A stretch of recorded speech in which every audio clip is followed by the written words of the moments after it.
Well, my friend. Looks like Benjamin Netanyahu is on a podcast tour.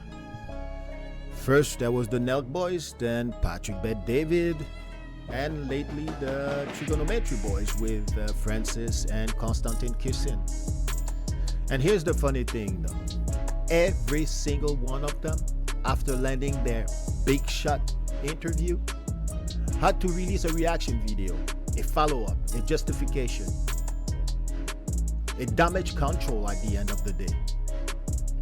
Why? Because apparently when you host a man accused of at the International Court of Justice of war crimes, whose government is facing accusation of genocide in Gaza, well, turns out your subscribers notice.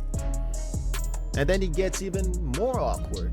Suddenly these podcasters look less like bold truth tellers and more like kids caught with their hands in a cookie jar. It's like watching the devil drink holy water. They gag, they joke, and then they rush to tell you that no, you don't understand, it's not what it looks like. While we know that it is exactly what it looks like. It looks like propaganda.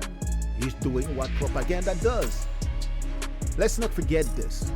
Israel has put aside over $100 million for international PR because, as they say, they were losing in the propaganda front and they wanted to get back on track, pushing the narrative, buying influencers, laundering reputations.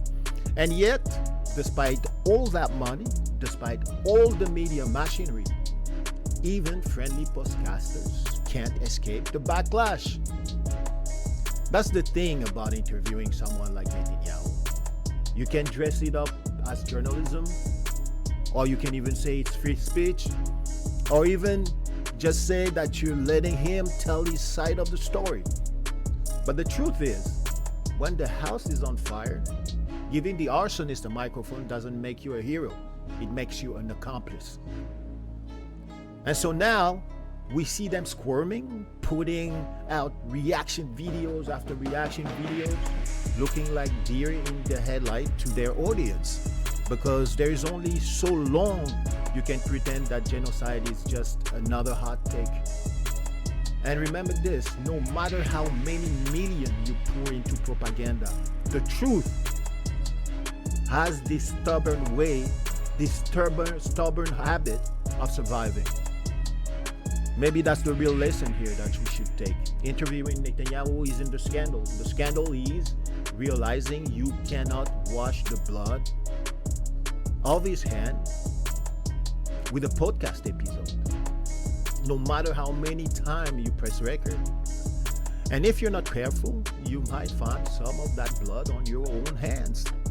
The Nelk Boyz, Patrick Bet-David, Triggernometry, they maybe all thought that they were hosting a statement, but we all know, and let's make that very clear, they knew exactly what kind of man they were sitting across from what country he's come from, accused of what crime, and they still went ahead. Maybe for money, maybe for ideology, maybe for clicks, it doesn't matter.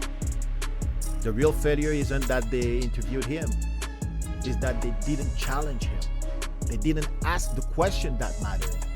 They didn't press when pushback was required. They let him glide, freely advancing his propaganda, no resistance, no accountability. That's not journalism. That's not debate. That's being a megaphone for a war criminal. And that's being a megaphone for war crimes and genocide.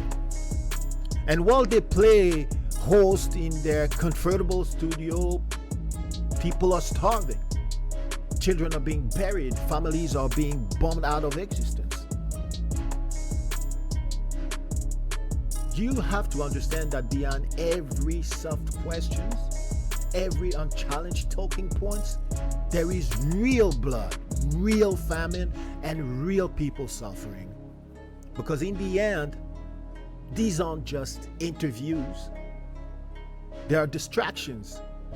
There are justifications for the genocide that is taking place in Gaza.